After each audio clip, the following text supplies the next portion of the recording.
ஏண்டா காசை கரியாக்குறீங்க? அந்த திலகவதியை கூட்டு வந்துட கூடாதா? பெருசு திலகவதியில அந்த காலம், ரீட்டா தான் இந்த காலம். நம்ம மேட்ரு கடல் கெட்டடா.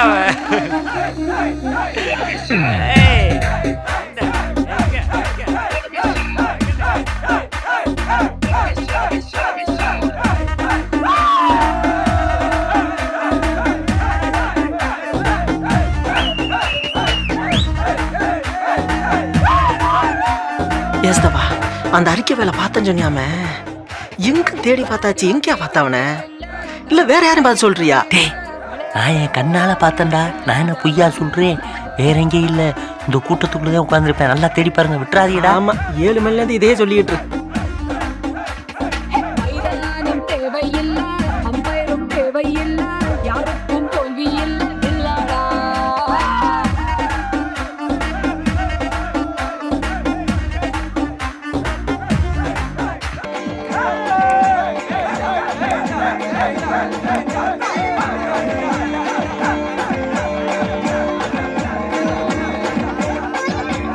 அப்பா பலூன் வாங்கி கொடுப்பா.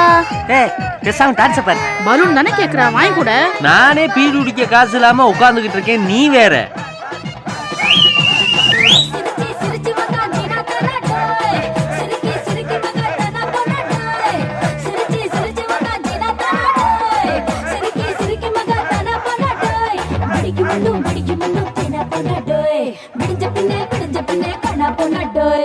மஜா பஞ்சாயத்து ஊற விட்டு வந்ததுல இருந்து குடும்பத்தோட குதூகலமா இருக்கான். அவனை நிம்மதியா இருக்கவே விடக்கூடாது.